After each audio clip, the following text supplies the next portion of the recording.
कालच्या दिवशी महाविकास आघाडीचे सर्व नेते व त्यांच्याबरोबर राज ठाकरे साहेब हे इलेक्शन कमिशनला गेले होते. ज्या काही मतदार यादी आहेत त्या यादीमध्ये आमच्या सर्व पक्षांना त्याच्यावर आक्षेप आहे, आमच्या कार्यकर्त्यांना आहे, उमेदवारांना आहे. काही महिन्यांपूर्वी राहुल गांधीजींनी पहिल्यांदा हा मुद्दा काढला होता, ज्याला आपण वोट चोरी म्हणतो. याला आपण वोट चोरी म्हणा, खुर्ची चोरी म्हणा, हक्क चोरी म्हणा, लोकशाही चोरी म्हणा, काही म्हणा, पण चोरी नक्कीच झाली आहे असं आमच्या सगळ्यांचं त्याच्यामध्ये मत आहे. आज या प्रेस कॉन्फरन्सच्या माध्यमातून काही टेक्निकल गोष्टी हे आपल्या सर्वांना आम्ही दाखवून देऊ. याच्यामध्ये आपण जर बघितलं तर लोकसभा 2024ला जो निकाल लागला तो निकाल हा एनडीएच्या विरोधात लागला. मग हा विरोधात निकाल लागल्यामुळे कुठंतरी टेन्शन आलं राज्यातल्या सर्व भाजपच्या नेत्यांना, केंद्रातल्या सर्व नेत्यांना. केंद्रात सत्ता आली होती त्यांची, पण ती सत्ता येत असताना फार समीकरण त्यांना बसवावं लागलं. अनेक लोकांच्या पाया पडाव्या लागल्या ज्या त्याच्या आधी कधीच ते पडले नव्हते. समीकरण बसलं खरं, राजधानी ही दिल्ली त्यांच्या ताब्यात आली, पण मग आर्थिक राजधानी मुंबई म्हणजे महाराष्ट्र जो 20% टॅक्सचा वाटा देणारा जे काही राज्य आहे ते हातात कसं आणायचं असा प्रश्न त्यांना पडल्यानंतर मग त्यांचं नियोजन झालं ते चोरीचं, म्हणजे मतदान चोरीचं. याच्यामध्ये आपण सर्वजण समजून घ्या की याच्यामध्ये फेक वोटर रजिस्ट्रेशन हे मोठ्या प्रमाणात झालं. म्हणजे खोटे मतदार हे रजिस्टर करण्यात आले. त्याच्यामध्ये खोटे म्हणजे व्यक्ती खोटा असेल असं मी म्हणत नाही, पण एखाद्या मतदारसंघामध्ये दुसऱ्या राज्यातले काही लोक जे शिकण्यासाठी तिथं आले होते, काम करण्यासाठी आले होते असं रजिस्ट्रेशन झालं.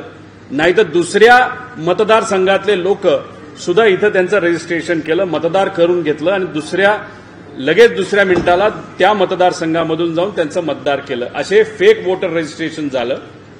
बल्क डिलिशन, जे लोक, जो समाज हा भाजपला कधीच मतदान करत नाही असे मतदार हे मोठ्या प्रमाणात डिलीट करण्यात आले. त्याचे पुरावे मी पुढच्या वेळेस तुम्हाला देऊ, पुढच्या काही प्रेझेंटेशनमध्ये देऊ. त्याच्यानंतर दुबार मतदार नोंदणी झाली. म्हणजे अशा काही लोकांची दुबार मतदार नोंदणी झाली जे कदाचित सत्तेतल्या लोकांना मतदान हे करू शकतात. म्हणजे एकदा या बूथवर नंतर दुसऱ्या बूथवर जाऊन त्यांनी तिथं मतदान करणं, म्हणजे याच्यावर आक्षेप घेण्यासारखं आहे, अस्पष्ट आहे. त्यामुळे हा मुद्दा अतिशय मोठ्या प्रमाणात त्यांनी वापरला गेला असेल बीएलओच्या मदतीने असं आमचं मत आहे. आणि बीएलओला कुणी बीएलओकडनं काम करून घेतलं तर काही सत्तेतल्या कार्यकर्त्यांनी, पदाधिकारी आणि तिथं असणारे स्थानिक अधिकारी. आता मतदान चोरी कशी केली जाते? एकतर फॉर्म नंबर 6चा गैरवापर, म्हणजे नवीन रजिस्ट्रेशन नाव जेव्हा केलं जातं त्याच्यामध्ये नको त्या लोकांना नाही तर दुसऱ्या ठिकाणच्या लोकांना तिथं रजिस्ट्रेशन केलं जाणं हे फॉर्म नंबर 6च्या माध्यमातून केलं जातं. फॉर्म नंबर 6A चा गैरवापर म्हणजे डिलिशन. हा फॉर्म कशासाठी वापरला जातो? डिलिशनसाठी. त्याचा गैरवापर केला गेला. विरोधातले मतदार मयत दाखवणे, म्हणजे याच्यामध्ये असे काही गोष्टी आढळून आलेल्या आहेत की हा व्यक्ती मतदान हा भाजपला कधीच करणार नाही, तर सत्तेतल्या लोकांना करणार नाही, म्हणून त्याचं तिथं मयत दाखवण्यात आलं. असे काही प्रकार हे आपल्या सर्वांना बघायला मिळाले. आणि मयत मतदाराच्या नावावर मतदान, त्याचा एक पुरावा मी तुम्हाला देतो की ज्याच्यामध्ये एखादा मयत व्यक्ती आहे आणि त्याच्या नावावर मतदान झालं. आता लांब कुठं कशाला जायचं, मी माझ्या मतदारसंघापासून याची सुरुवात करतो. आता याच्यामध्ये बोलताना फक्त एकच सांगतो, महाराष्ट्रातील मतदान हे कसं वाढलं बघा. लोकसभा 2019 ते लोकसभा 2024 5 वर्षाच्या कालावधीत एकूण झालेली मतदारांची वाढ किती होती? 32 लाख. प्रति वर्षाला किती वाढले? 6.5 लाख वाढले. प्रत्येक महिन्याला महाराष्ट्रामध्ये किती मतदार वाढले? 54,000 वाढले. आता लोकसभा झाली, सत्तेतल्या लोकांची पिछेहाट झाली, मग हे घाबरले मग 5 वर्षात जेवढी मतदार नोंदणी नाही झाली तेवढी मतदार नोंदणी 6 महिन्यात झाली. ती कशी? लोकसभेनंतर 2024 ते विधानसभा 2024 6 महिन्यांमध्ये एकूण झालेली वाढ ही 48 लाख झाली. म्हणजे प्रत्येक महिन्याला 8 लाख लोकांची नावं मतदार यादीमध्ये आले.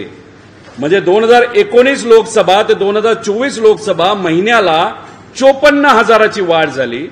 पण इथं आपण जर बघितली 6 महिन्यामध्ये 8 लाख लोकांची वाढ झाली. म्हणजे एवढ्या लोकांचा जन्म हा अचानक त्या काळामध्ये म्हणजे 18 वर्षाच्या आधी असं अचानक झाला की लगेच त्यांची नावं नोंदवायला लागले असं काय झालं का काय वेगळं झालं? पण याच्यामध्ये नक्कीच आक्षेप घेण्यासारखं आहे.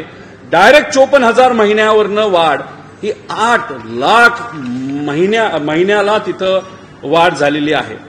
आता महाराष्ट्रातील मतदान वाढलेले मतदारसंघ कुठले? एक मी तुम्हाला इथं यादी दाखवतो, म्हणजे थोडक्यात दाखवतो.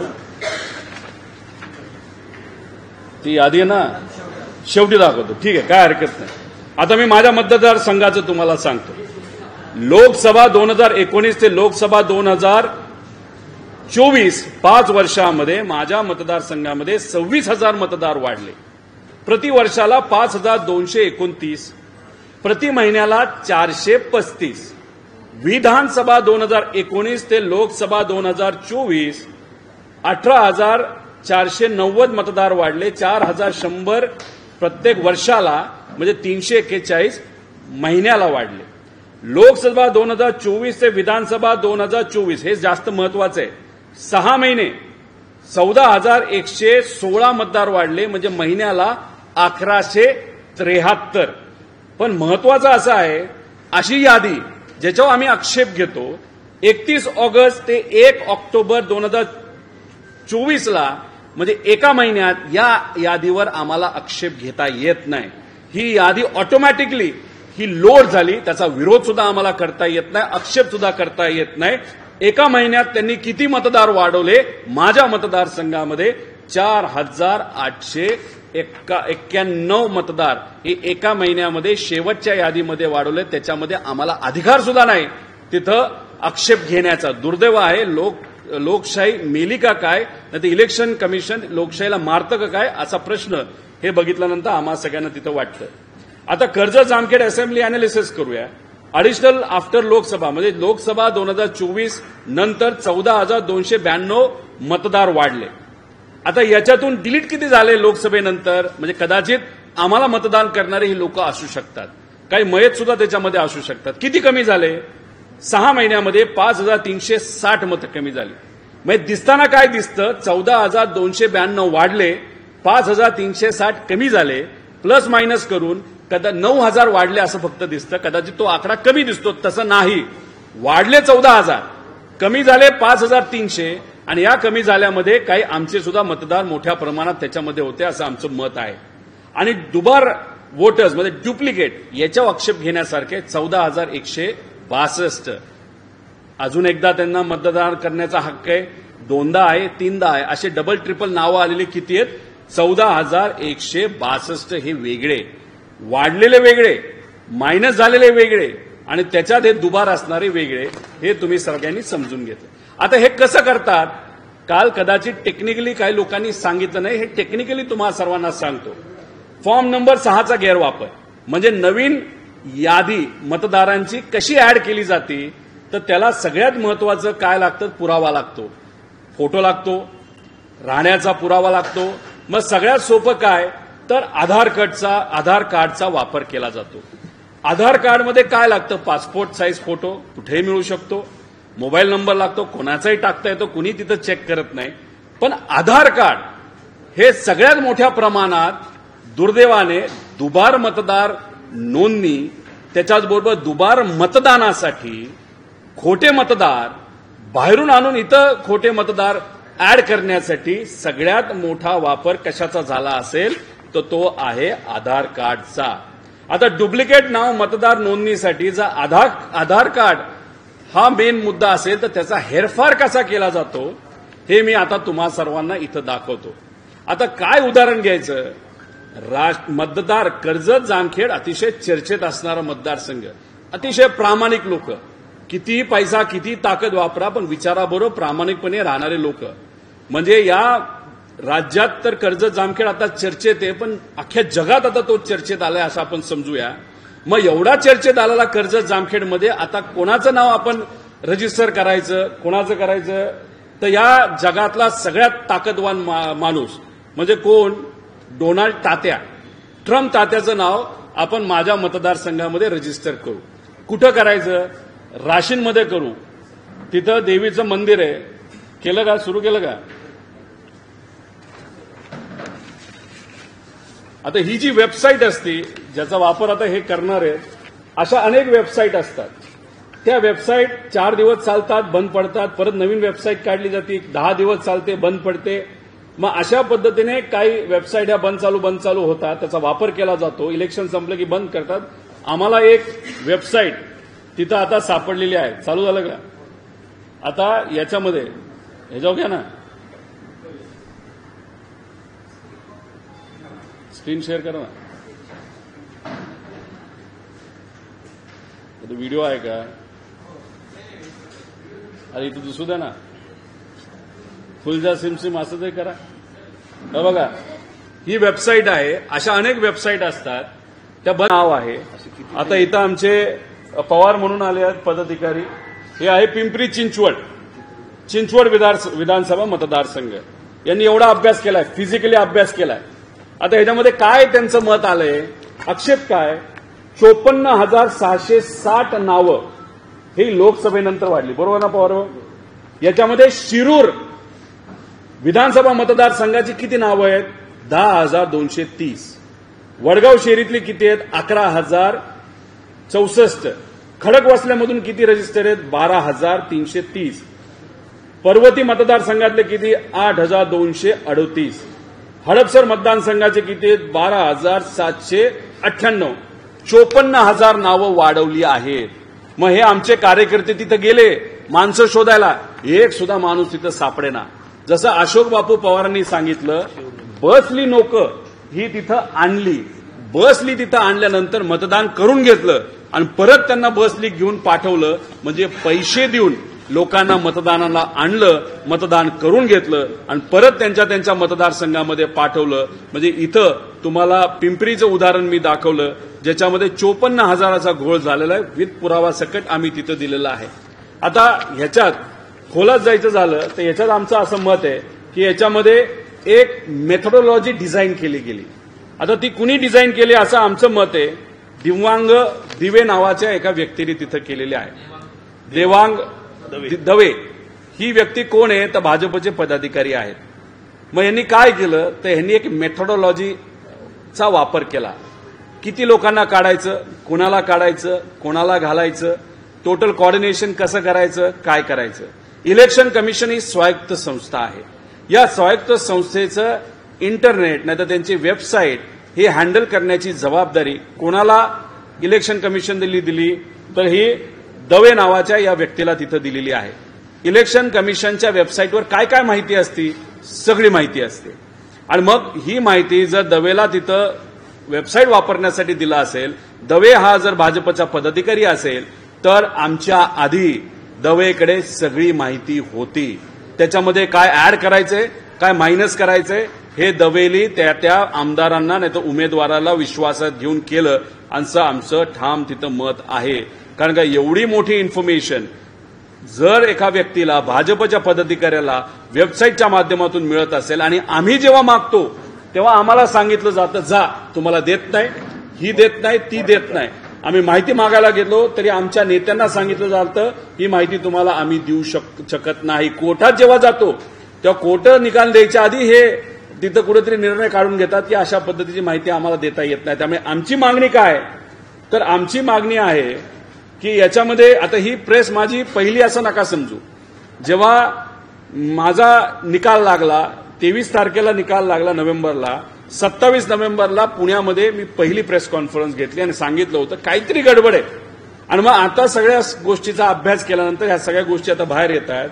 त्यामुळे आमच्या अशा मागण्या आहे की मतदार वाढीचे विश्लेषण आम्हाला त्यांनी दिलं पाहिजे. बीएलओली किती त्यांची जी डायरी असती त्या डायरीची जी कुठली इन्फॉर्मेशन आहे ती आम्हाला दिली पाहिजे. कशा पद्धतीने त्यांनी क्रॉस व्हेरीफाय केलं याचे पुरावे आम्हाला तिथं द्यावे लागतील आणि सविस्तर माहिती ही कुठल्याही परिस्थितीमध्ये आम्हाला देणं हे महत्वाचं आहे. अचानक वाढलेले मतदार हे होते कुठले, कसे आले, कुठून आले ही माहिती आम्ही तिथं मागितली. खास करून 31 ऑगस्ट नंतर वाढलेले म्हणजे एका महिन्यात जे वाढले त्याच्यावर आम्हाला आक्षेप घेता येत नाही. याची माहिती आम्हाला लेखी स्वरूपात स्पष्टपणे इलेक्शन कमिशननी दिली पाहिजे. त्याच्याबरोबर डेटा जो कुठला आम्ही मागतोय तो आम्हाला उपलब्ध करून दिला पाहिजे. ज्याच्यामध्ये अधिकृत पद्धतीने डेटा आम्हाला देणं अतिशय महत्वाचं आहे. त्याच्याचबरोबर आपण जर बघितलं तर याच्यामध्ये डिजिटल मतदार याद्या, आता तुम्ही म्हणताय डिजिटल इंडिया आणि मतदार याद्या मात्र तुम्ही डिजिटल आम्हाला देत नाही. आम्ही प्रिंट देतो, हे देतो, ते देतो, म्हणजे आम्ही फक्त कामच केलं पाहिजे, खोलात गेलं पाहिजे. त्याच्यापेक्षा आम्हाला डिजिटल मतदार याद्या मिळाल्या पाहिजे. बीएलओची डायरी नोंदी कशा झाल्यात हे आम्हाला समजून घ्यायचंय आणि येणाऱ्या इलेक्शनमध्ये ते कसं करून घेणार आहे हे सुद्धा आम्हाला माहिती पाहिजे. विधानसभा इलेक्शन नंतर सुद्धा मोठ्या प्रमाणात मतदार वाढले आहेत आणि ते अशाच पद्धतीने डोनाल्ड तात्या जसं इथं एक सिटीजन झाले, त्यांनी आधार कार्ड काढलं, तसं अशा अनेक नको त्या लोकांचं सुद्धा आधार कार्ड काढलं गेलं असेल, त्यांचं वोटर आयडी रजिस्ट्रेशन तिथं झालं असेल आमचं बीएलओच्या मदतीने, असं आमचं स्पष्ट मत आहे. आणि त्याच्याचबरोबर मतदाराच्या दिवसाचे सीसीटीव्ही का इथं 6 लोकांची नावं दाखवलेत. ते 6 वेळा तोच व्यक्ती मतदानाला आला का, दोनदा नाव आहे, दोनदा आला का. जर शेवटच्या ह्याच्यामध्ये 68 लाख लोकांनी मतदान केलं एका तासामध्ये, मग आम्हाला ते व्हिडिओ बघून बघायचंय कोण होते ते, कसे आले, कुठून आले. आम्ही वेगळी माहिती नाही मागवत. आम्हाला पुढच्या बाजूली मतदान करताना आम्हाला कळणार सुद्धा नाही मतदान कोणाला केलंय, पण तिथं जे काही सीसीटीव्ही कॅमेरे ठेवले होते तिथं आम्हाला त्या ठिकाणी माहिती ही पक्की मिळणं अतिशय महत्वाचं आहे, असं आमच्या सगळ्यांचं तिथं मत आहे. आणि त्याच्याचबरोबर आमचं एक बीएलओचे लॉगिंग डेटा द्या. आमचं असं मत आहे की एका मोबाईलवरनं हजार लोकांचं तिथं रजिस्ट्रेशन झालेलं आहे, त्यामुळे लॉगिंग डेटा आम्हाला द्या.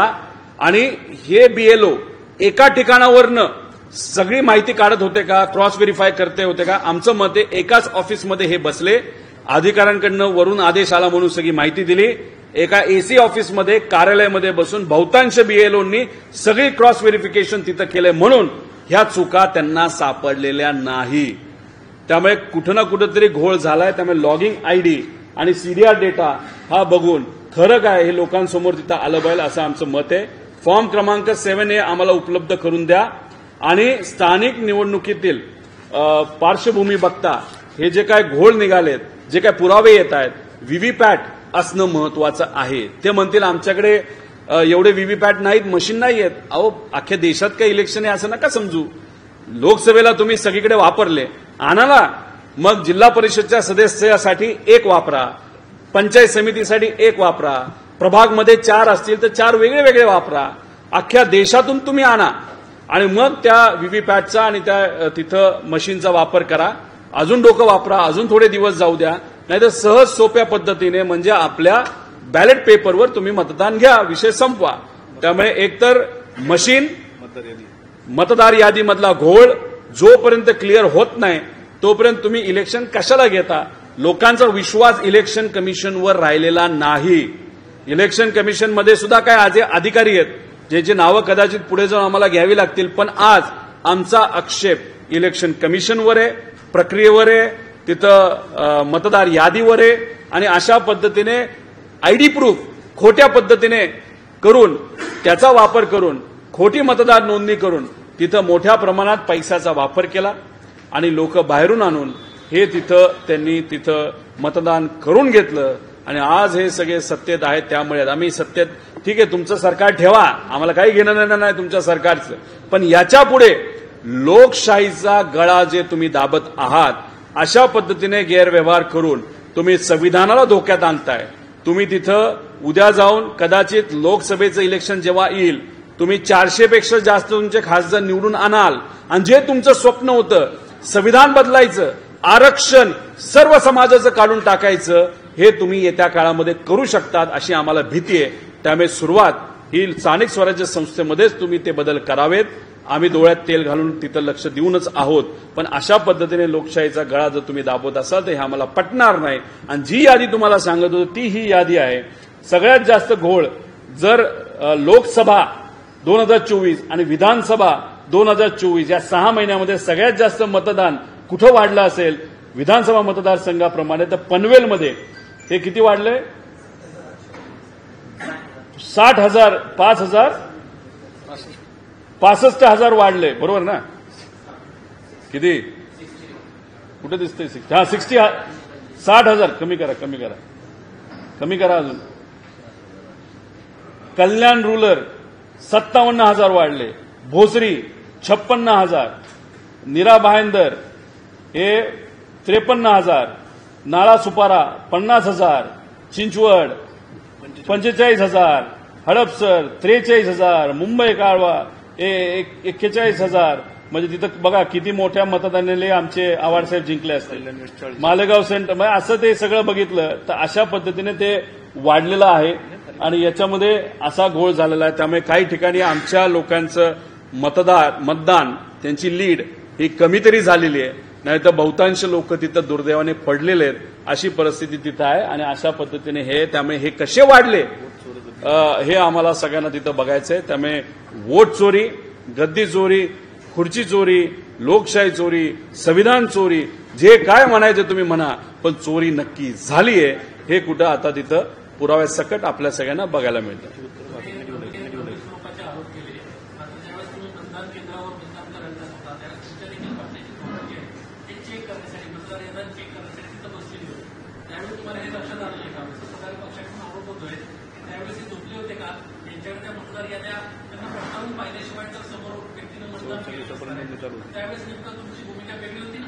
लोकसभेचं वातावरण बघता आणि विधानसभेचं वातावरण बघता लोकांच्या मनामध्ये एक भावना होती की काही केलं तरी आपण एनडीएचं सरकार नाही तर महायुतीचं सरकार या राज्यामध्ये आणायचं नाही. महाविकास आघाडीच्या बाजूली लोकांचा कौल होता. त्यामुळे आमच्या कार्यकर्त्यांपासून आमच्यापर्यंत आणि आमच्या नेत्यांपर्यंत आम्ही सर्वजण खुशीत होतो की आम्हीच निवडून तिथे येणार. 1-2 लोक अतिरिक्त करतात अशा कंप्लेंट त्यावेळेस तिथं आल्या होत्या, पण वातावरण असं होतं की मतदान चालू होतं की करून घ्या आपणच येतोय अशा वातावरणात आम्ही असल्यामुळे या सगळ्या छोट्या छोट्या गोष्टींकडे कुठंतरी आमचं दुर्लक्ष नक्की तिथं झालं असावं. आणि त्यानंतर आम्ही जेव्हा खोलात जायला लागलो तेव्हा खऱ्या अर्थाने चुका या कुठंतरी आम्हाला कळतात. ह्या चुका आमच्या कार्यकर्त्यांच्या तुम्ही आज बोलत असला तरी घोळ कुणी केलाय तर बीएलओली केलाय, इलेक्शन कमिशनली केलाय, मतदार यादीमध्ये झालेला आहे. आणि हा फक्त एका मतदारसंघामध्ये नाही सर्व मतदारसंघामध्ये हा घोळ झालाय. म्हणून आम्ही सांगतोय की सरकारमधल्या नेत्यांनी इलेक्शन कमिशनची बाजू घेऊ नये. आम्ही इलेक्शन कमिशनला विचारतोय हा घोळ झाला कसा, बीएलओला तुम्ही त्या ठिकाणी का सांगत नाही. आम्ही बोलतो इलेक्शन कमिशनला, आम्ही बोलतोय त्या इलेक्शन कमिशनच्या अधिकाऱ्यांवर आणि उत्तर मात्र देतात हे भाजपचे नेते. म्हणजे मुख्यमंत्री साहेबांना थोडी आम्ही विचारतोय की बाबा काय झालं कसं झालं, तुम्ही नका देऊ उत्तर. इलेक्शन कमिशनली उत्तर तिथं आम्हाला द्यावं आणि आम्हाला व्हिडिओ जे आम्ही मागतोय ते व्हिडिओ तुम्ही द्या. आहे का धाडस असं आम्ही इलेक्शन कमिशनला तिथं म्हणतोय. आता याद्या आम्ही जेव्हा मागायला घेतो तेव्हा इलेक्शन कमिशन म्हणते राज्याचं केंद्राची इलेक्शन कमिशनली याद्या बनवल्यात. अरे बाबांनो तुम्हाला अधिकार आहे, राज्यातलं इलेक्शन आहे, स्थानिक स्वराज्य संस्थेचं इलेक्शन आहे, तुम्ही त्या याद्या बनवल्या पाहिजे, क्रॉस व्हेरीफाय केल्या पाहिजे. तुम्ही कशाला ढकलताय केंद्र इलेक्शन कमिशनवर. सगळा घोळ आहे, सगळा असा कारभार आहे की लोकशाही याच्यामध्ये संपून जाईल अशी भीती आम्हा सगळ्यांना त्या ठिकाणी वाटते.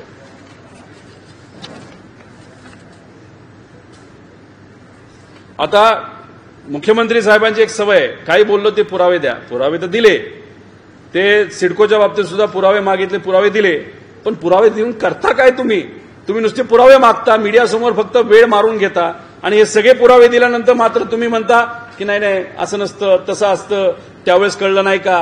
म्हणजे झालं असं की लोक आज मरतायत, लोकशाही आज धोक्यात आली आणि तुम्ही दाखले देताय की इंदिरा गांधींच्या वेळेस काय झालं, तिथं राजीव गांधींच्या वेळेस काय झालं, तेव्हा काय झालं हे नाही, आजचं सांगा. आज लोक मरतायत, आज तुम्ही अशा पद्धतीने निर्णय घेताय, पण कधी अंगावर आलं तुमच्या वेळेस असं झालं, त्यावेळेस असं झालं. म्हणजे भूतकाळ, आम्हाला भूतकाळ नको. आम्ही युवा वर्ग आहोत, आम्ही 60% लोक आहोत. वर्तमान काळामध्ये तुम्ही काय करणार आहात, कारण भविष्य आज धोक्यात आहे. वर्तमानाबद्दल काय बोलायचं तुम्ही बोला, पण यावर कदाचित त्यांच्याकडे उत्तर नसावं आणि उत्तर हे नेत्यांनी द्यावं अशी आमची अपेक्षा सुद्धा नाही. आमचं मत आहे इलेक्शन कमिशनवर. त्यामुळे येत्या काळामध्ये आमच्या सर्व नेत्यांच्या माध्यमातून ठिकठाकाने लोकांना हे सगळे विषय कळले पाहिजे या अनुषंगाने आम्ही सर्वजण नक्कीच तिथे लढणार आहोत.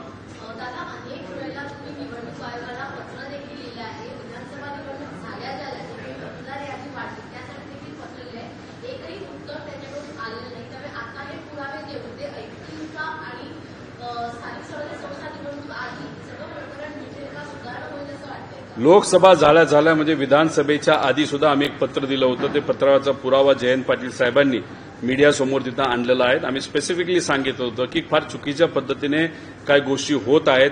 तिथं मतदान म्हणजे काय तर कॉलेजेसमध्ये आपण जर बघितलं तर कॉलेजेसमध्ये शिकण्यासाठी मुलं कुठून आली आहेत, बिहार, यूपी, दिल्ली वगैरे, आणि अचानक त्या बूथवर ही सगळी मुलं दिसायला लागली मराठी मुलं म्हणून. म्हणजे अशा पद्धतीने तुम्ही आधार कार्ड बदललं, ही लोक आली. त्यावेळेस आम्ही आक्षेप घेतला, आता सुद्धा आम्ही आक्षेप घेतला. पण सातत्याने आमचं कामच आहे की लोकशाही टिकवण्यासाठी आम्ही सर्वजण एवढ्या मोठ्या सत्तेच्या विरोधात, पैशाच्या विरोधात, दडपशाहीच्या विरोधात तिथं लढत आहोत. आता सुद्धा आम्ही तोच प्रयत्न करतोय की लोकांना सांगतोय की बघा, लोकशाही आज धोक्यात आहे, संविधान धोक्यात आहे, आणि आज संविधान धोक्यात असेल तर उद्या जाऊन सर्व आरक्षणं सुद्धा धोक्यात येतील. कारण भाजपला काय करायचंय, सत्तेतल्या लोकांना काय करायचं, संविधान बदलायचं, आरक्षण पूर्णपणे तिथं काढून टाकायचंय आणि पूर्णपणे एकदा या देशामध्ये मनुवाद कसा येईल याचा प्रामाणिक प्रयत्न सत्तेतले लोक तिथं करत आहेत. आणि दुर्दैव असं इलेक्शन कमिशन ही स्वायत्त संस्था, त्याचा वापर केला जातो. ईडी स्वायत्त संस्था, त्यांचा वापर केला जातो. सीबीआय स्वायत्त संस्था, त्यांचा वापर केला जातो. आरबीआयचा वापर दुर्दैवाने त्या ठिकाणी सरकारला उगाच तिथं पैसे देण्यासाठी तिथं केला जातो. म्हणजे स्वायत्त संस्था या देशामध्ये राहिलीच नाही, म्हणजे कुठेतरी उद्या जाऊन संविधान सुद्धा राहणार नाही अशी भीती आम्हा सगळ्यांना तिथं वाटते. आता इलेक्शन कमिशनवर सातत्याने आरोप होतात, राहुल गांधींनी केले, तुम्ही करताय, पण दखल कोणीच घेत नाही ना. इलेक्शन कमिशन घेत नाही, न्यायालय सुद्धा घेत नाही. पर्याय काय विरोधकांकडे, काय ऍक्शन काय? शेवटी आम्ही प्रयत्न करणार लोकांपर्यंत मीडियाच्या मदतीने हा विषय घेऊन जायला, इलेक्शन कमिशनपर्यंत हा विषय घेऊन जायला. सुप्रीम कोर्टामध्ये आम्ही तिथं प्रयत्न करत आहोत.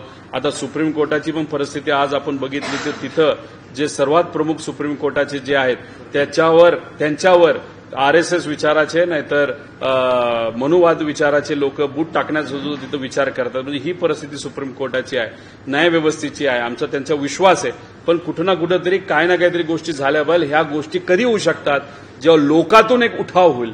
लोक जेव्हा रस्त्यावर लोकशाही टिकवण्यासाठी, संविधान टिकवण्यासाठी जेव्हा रस्त्यावर येतील तेव्हाच काहीतरी बदल होईल असं आम्हा सगळ्यांना वाटतं. तेव्हा रस्त्यावरची लढाई येत्या काळामध्ये लढावी लागेल का काय, असा प्रश्न आता आम्हा सगळ्यांना पडायला लागलेला आहे.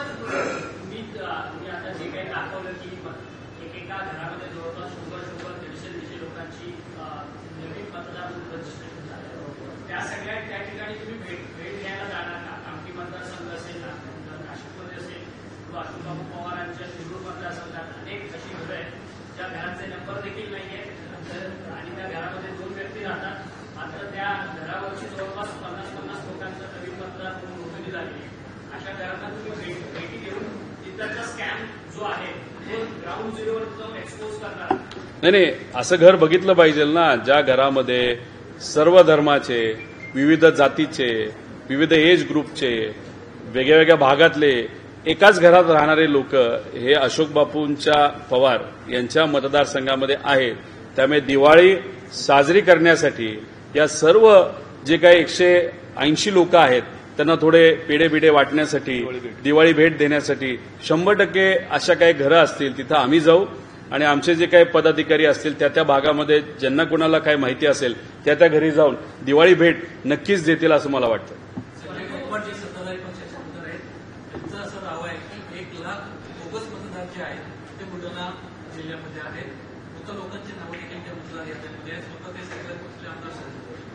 आम्ही हेच म्हणतोय, आम्ही वर्ष झालं हेच म्हणतोय की मृत व्यक्तींची नावं ही ठेवली जातात आणि तिथे काही ठिकाणी बूथ ताब्यात घेतलं जातं. जसं बीड जिल्ह्यामध्ये सुद्धा बऱ्याच गावांमध्ये झालेलं आपण तिथं बघितलेलं आहे.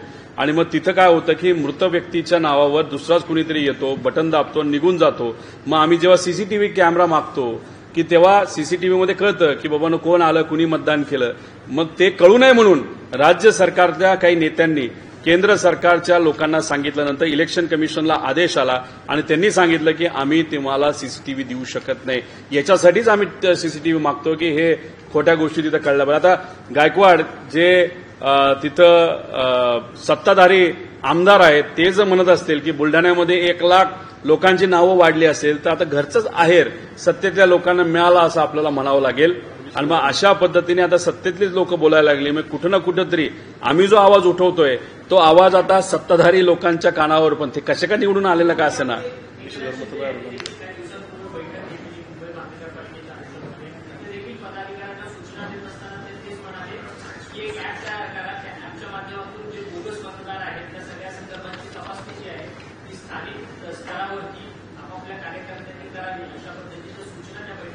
एकनाथ शिंदे साहेबांकडे पद आहे, एकनाथ शिंदे साहेबांकडे सत्ता आहे, एकनाथ शिंदे साहेबांकडे पैसा आहे असं आम्हाला कळतं.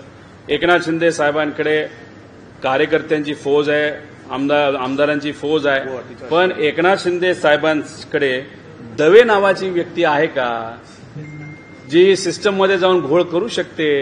एकनाथ शिंदे साहेबांना आणि अजितदादांना मला असंही कळतं की अजितदादांची खास बैठक ही मुंबईजवळच्या कर्जत या तालुक्यामध्ये आता सुरू आहे.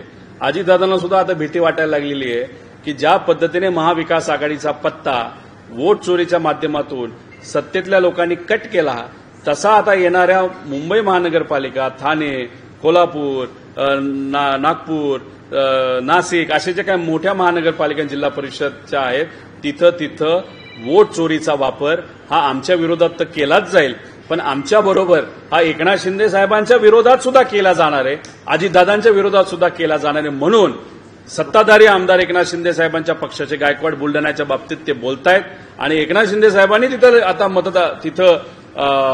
सॉफ्टवेअर आता वापर करण्याचा विचार करत आहेत की चोरी शोधली पाहिजे.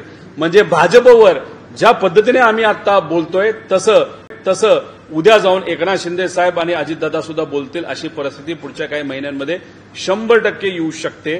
त्यामुळे कोण चोरी करते तर भाजपचे काही पदाधिकारी चोरी करत असावेत अशी शंका आम्हाला आहे आणि ती शंका याच्यासाठी वाढत चाललेली आहे. आम्ही बोलतो इलेक्शन कमिशनवर, उत्तर मात्र भाजप तिथं देत आहे. त्यामुळे तिथंच कुठंतरी काहीतरी गोम आहे नाहीतर अडचण आहे असं आमचं मत आहे.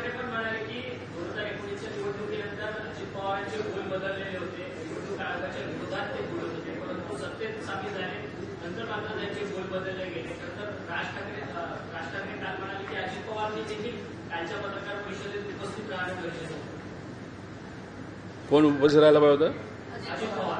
कुठे?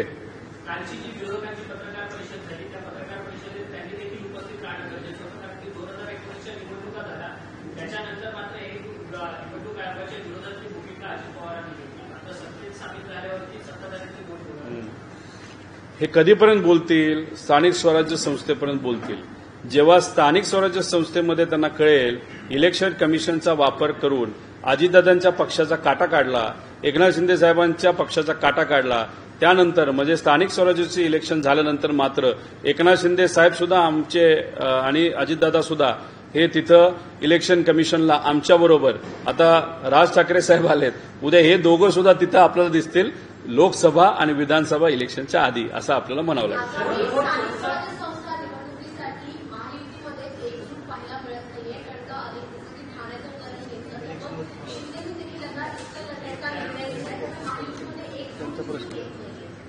आता इलेक्शन कमिशन या विषयावर आपण तिथं बोलत आहोत. कुठं ना कुठं तरी आता त्यांच्यात वाद सुरू होतील. हे वाद तिथंच थांबतील असं नाही, हे वाद वाढतच जाणार आहेत असं आमचं सगळ्यांचं मत आहे. आणि त्याच्याचबरोबर सायंकाळी 5-5:30 नंतर जे काय 72 लाख लोकांची मतदान, हे 72 लाख लोकांचं मतदान फक्त 1 तासात झालं. याच्यावर सुद्धा येत्या काळामध्ये आम्ही म्हणजे आधी सुद्धा माहिती मागितली, आत्ता सुद्धा मागतोय. ती माहिती मात्र दुर्दैवाने आम्हाला मिळत नाही. राहुल गांधीजी सुद्धा तिथं मागत आहेत, पण बघूया त्या बाबतीत काय होतं.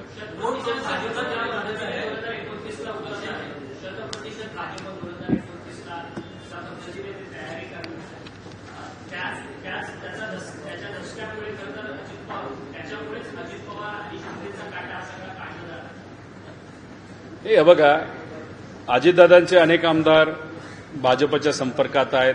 मी काय वेगळं बोललो होतो का? अहिल्यानगर शहराचा जर आमदार बघितला तर आता ज्या पद्धतीने ते भाष्य करतायत, दादांनी झापून सुद्धा, पत्र देऊन सुद्धा, नोटीस काढून सुद्धा त्यांचं चालूच आहे काय प्रकरण. आम्हाला असं करते पुढच्या महिन्यामध्ये 10 मोठ्या सभा घेतल्या जाणार आहेत. म्हणजे देशात भाजपचं सरकार, राज्यात भाजपचं सरकार, आणि आक्रोश कोण करतोय? तो हिंदू आक्रोश करतायत. आणि त्याच्यात कोण बोलणार आहे? तर ही सगळी बोलणार आहेत. म्हणजे अजितदादांचं सुद्धा आहे. म्हणजे कुठं ना कुठेतरी एक आमदार भाजप दादांचा फोडत चाललेला आहे. तसंच आपण एकनाथ शिंदे साहेबांचं सुद्धा तिथं बोलू शकतो. त्यामुळे बघता बघता त्यांचे 20, 25, 30 आमदार कसे त्यांच्या हातातून सुटून जातील हे कळणार नाही.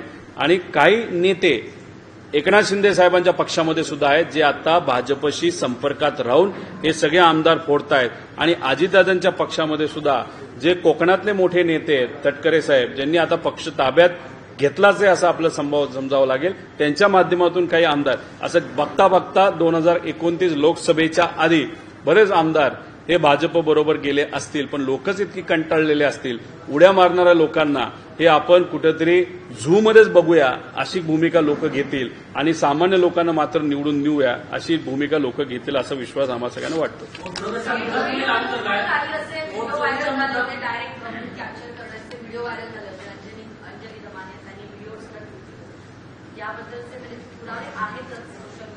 त्याच्यातच मी तुम्हाला म्हणतोय की बूथ कुठं ताब्यात घेतला जातो की जिथं मतदार यादी मोठ्या प्रमाणात तिथं बदल केले गेलेत.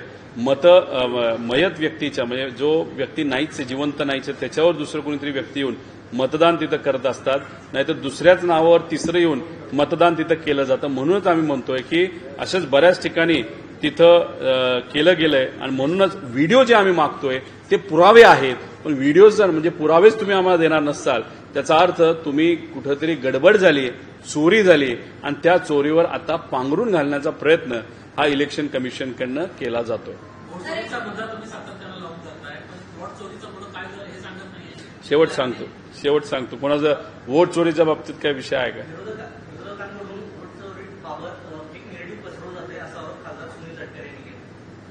कोण म्हणलं? आता सुनील तटकरेंबद्दल मी बोललो. आता आम्ही इलेक्शन कमिशन बद्दल बोललो की देवेंद्र फडणवीस साहेब बोलत होते. मग आम्ही सारखं म्हणायला लागलो देवेंद्र फडणवीस साहेबच का बोलतायत? तर आता त्यांची जागा कदाचित देवेंद्र फडणवीस साहेबांचा फोन तटकरे साहेबांना गेला असावा. आता मी बोलत नाही, तू बोल, आणि ते बोलायला लागले असतील असं आपल्याला म्हणावं लागेल.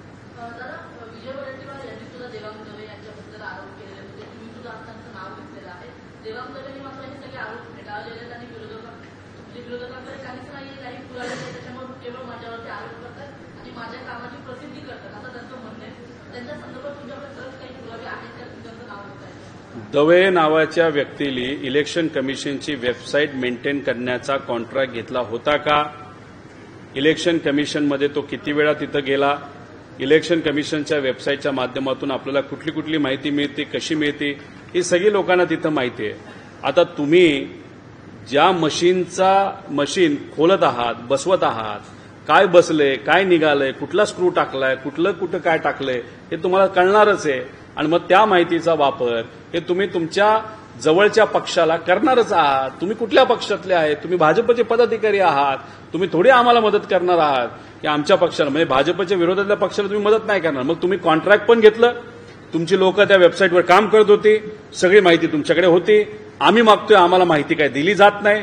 तुमच्याकडे रेडीमेड वेबसाईटच्या मदतीने माहिती तिथं होतीच. आणि तुम्ही कुठल्या पक्षातले आहात? तर तुम्ही भाजपचे आहात. सरळ दवेंचा तिथं लिंक ही भाजपला लागते, इलेक्शन कमिशनला लागते. म्हणून मध्ये जे काय घोळ झालाय तो सगळा त्यांच्या कंपनीच्या मदतीने केला असावं असं आमचं सगळं मत आहे. ओके.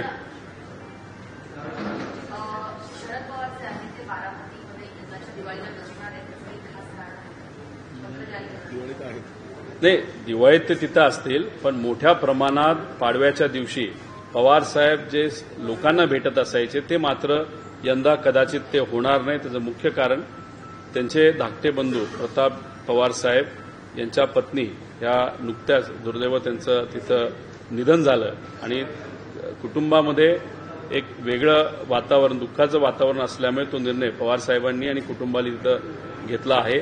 त्याच्याचबरोबर आज जे काही महाराष्ट्रामध्ये लोकांचं नुकसान झालं ते सुद्धा दुसरं कारण कदाचित असू शकतं. ते हा करतो.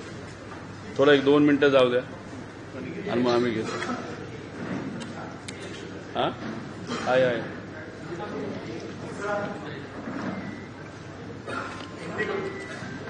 थांबा ना थांबा एक थोडी जागा करा ना. एक थोडक्यात तुम्हाला नाही थोडक्यात एक अपडेट देतो. द्या ना प्लीज.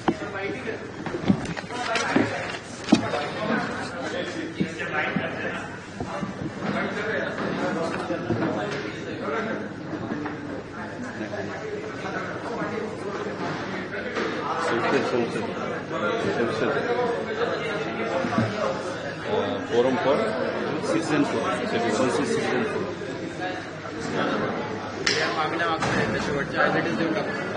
शेवटच्या मागण्या ज्या होत्या हो. आता थोडक्यामध्ये आपल्या सर्वांना एक फार महत्वपूर्ण माहिती ही मला इथं द्यायची आहे. माझ्याबरोबर वकील स्वप्नील सर इथं आहेत, ज्यांचं सिटीजनसाठी म्हणजे नागरिकांसाठी काम करणारं एक फोरम आहे. त्या फोरमचे ते पदाधिकारी आहेत. भावनाताई इथं आहेत, ज्या आमच्या पक्षाच्या पदाधिकारी आहेत. आमले भाऊ जे आमचे आता नवी मुंबईचे अध्यक्ष झालेत ते सुद्धा इथं आहेत. विषय आपल्या सर्वांना कुठला सांगायचा होता तर सिडकोच्या माध्यमातून राज्य सरकारमध्ये असणाऱ्या एका नेत्याच्या सांगण्यावर सिडकोमध्ये बसलेले जे चेअरमन ज्यांचं नाव मंत्री शिरसाट आहे यांनी जो घोळ केला होता 5,000 कोटीचा, तो असे सामाजिक कार्यकर्ते आमचे पदाधिकारी आणि आम्ही सगळ्यांनी मिळून तो उघडकीस आणला. त्यासाठी आम्ही पाठपुरावा केला. 3 पत्रकार परिषदा घेतल्या, सिडकोवर मोर्चा काढला. सुप्रीम कोर्टामध्ये काही सामाजिक कार्यकर्ते हे या विषयाच्या साठी लोकांच्या बाजूली भूमिपुत्रांच्या बाजूली कोर्टात गेले, सुप्रीम कोर्टात गेले. भावनाताई ह्या लोक आयुक्तमध्ये न्याय मागण्यासाठी आता तिथं गेलेल्या आहेत. झालंय असं की जे काय मुद्दे आम्ही मांडत होतो ते सुप्रीम कोर्टाला पटलेले आहेत आणि सुप्रीम कोर्टामध्ये जी सुनावणी काही दिवसांपूर्वी झाली ती सुनावणी झाल्यानंतर सुप्रीम कोर्टाने राज्य सरकारला फटकारलेलं आहे की तुम्ही या विषयाच्या बाबतीत जे कोणी लोक जबाबदार आहेत त्यांच्यावर तुम्ही कारवाई करता का ती कारवाई आम्ही करू.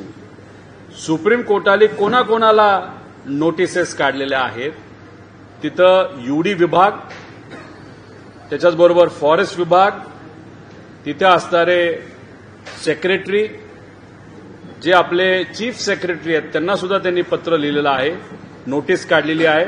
सिडकोला सुद्धा त्यांनी नोटीस काढलेली आहे की तुम्हाला या बाबतीत लवकरात लवकर ऍक्शन ही घ्यावी लागेल आणि ऍक्शन तुम्ही नाही घेतली तर मग या बाबतीत आम्ही राज्य सरकार महाराष्ट्र राज्य सरकारला जबाबदार धरू आणि राज्य सरकारवर तिथं कारवाई करू. म्हणजे जे आम्ही बोलत होतो ते पुराव्यासकट बोलत होतो. 12,000 पानांचे पुरावे जे आम्ही दिले, जे आम्हाला मुख्यमंत्री साहेबांनी मागितले होते ते त्यांच्यापर्यंत पोहोचून सुद्धा मुख्यमंत्री साहेबांनी या बाबतीत कुठेही ऍक्शन घेतली नाही. पण न्यायव्यवस्थेवर आमचा विश्वास असल्यामुळे स्वप्नील वकील साहेब व त्यांचे सर्व सामाजिक कार्यकर्ते, भावनाताई व इतर आमचे सर्व पदाधिकारी व स्थानिक सर्व ग्रामस्थ ज्याला आपण भूमिपुत्र म्हणतो यांना सुप्रीम कोर्टाने तुर्तास न्याय दिलेला आहे असं आपल्याला म्हणावं लागेल. 3 नोव्हेंबरला अजून एक सुनावणी होईल आणि जर सरकारने तोपर्यंत कुठंच काही कारवाई केली नाही तर 3 नोव्हेंबरला सरकारवर एक मोठी कारवाई सुप्रीम कोर्टाच्या माध्यमातून होईल असं आम्हा सगळ्यांना तिथं वाटतं. आता भावनाताई ज्या लोकायुक्तमध्ये गेल्या होत्या, लोकायुक्तांनी सुद्धा नोटिसेस काढलेल्या आहेत. पण त्या नोटिसेस काढत असताना जे कोणी त्या पदावर आज आहे त्या पदाला नोटिसेस काढलेल्या आहेत. या यादीत कदाचित तुम्ही म्हणताल शिरसाटांचं नाव दिसत नाही. शिरसाट चेअरमन राहिलेले नाहीत. शिरसाट फक्त मलिदा खाण्यासाठी काही काळासाठी चेअरमन झाले होते. त्यांनी तो मलिदा खाल्ला, इलेक्शनमध्ये तो पैसा वापरला, ते सत्तेत आले, त्यांना भेट त्यांच्या नेत्यांकडून मंत्रिपदाची मिळाली, त्या मंत्रिपदाला सुद्धा न्याय ते देत नाहीत. त्यामुळे त्यांचं नाव आत्ता नसेल, पण पुढे जाऊन जेव्हा सुनावणी होईल त्या सुनावणीमध्ये कार्यकर्त्या म्हणून आणि सामाजिक काही लोक म्हणून त्यांनी जे नावं घेतली जातील त्याच्यामध्ये शिरसाटांचं नाव घेतलं जाणार, त्यांचं नाव याच्यामध्ये इन्क्लूड केलं जाणार. त्यामुळे आता लोक आयुक्ताला सुद्धा ही इन्फॉर्मेशन आम्ही दिलेली आहे आणि सुप्रीम कोर्टात हा विषय चालत असल्यामुळे तिथं सगळे पुरावे आणि सुप्रीम कोर्टाने यांच्या बाजूने निर्णय दिल्यामुळे आता लोक आयुक्त सुद्धा त्याच्यामध्ये डोळ्यात तेल घालून एक योग्य असा निर्णय घेईल असा विश्वास त्या ठिकाणी आम्हा सगळ्यांना वाटतं. आता पुढे दिवाळी आहे, त्यामुळे दिवाळी असल्यामुळे कुठेही आम्ही तिथं आंदोलन करणार नाही, पण जशी दिवाळी संपेल तिथं नक्कीच नोव्हेंबरच्या पहिल्या आठवड्यामध्ये या विषयाला पूर्णत्वास नेऊन, म्हणजे आता ही तिसरी आमची पत्रकार परिषद आहे, पण चौथी पत्रकार परिषद ही तिथं सिरसाटांना घरी बसवल्याशिवाय, त्यांच्यावर कारवाई झाल्याशिवाय, अधिकाऱ्यांवर कारवाई झाल्याशिवाय आम्ही शांत बसणार नाही. पण एक सांगतो की मराठी मीडियाच्या मदतीने, तुमच्या सर्वांच्या मदतीने, स्थानिक भूमिपुत्रांच्या मदतीने व सामाजिक कार्यकर्त्यांच्या मदतीने सरकारली जो उत्मात लावला होता, तर या राज्य सरकारचे म्हणजे सामान्य लोकांचे तिजोरीमध्ये असणारे 5,000 कोटी रुपये हे आम्ही सगळ्यांनी मिळून तिथं वाचवले आहेत. आणि ही फाईल बघितली तर हा आकडा 5,000 कोटीवरच थांबतो असं समजू नका. हा आकडा 70 ते 80,000 कोटी रुपयेपर्यंत जाणार आहे. ही मात्र फक्त सुरुवात आहे. त्यामुळे आम्हाला ज्याच्यासाठी आमच्या मतदारसंघातल्या मायबाप जनतेने निवडून दिलं, आमच्यावर जे लोक तिथं विश्वास ठेवतात, आम्ही ज्या निष्ठेने महाराष्ट्रातल्या लोकांच्यासाठी तिथं काम करतो, त्यांची सेवा देतो, त्याला यश आले. 5,000 कोटी रुपये आता आम्ही वाचवलेत आणि पुढे जाऊन ते 70,000 कोटीपर्यंत आकडा जाईल असं आम्हा सगळ्यांना तिथं वाटतं. बोलू आता. मी वकील स्वप्नील सरांना विनंती करतो की तुम्ही कोर्टामध्ये होता, कोर्टाने राज्य सरकारला कसं फटकारलं हे तुम्ही थोडंसं सांगावं.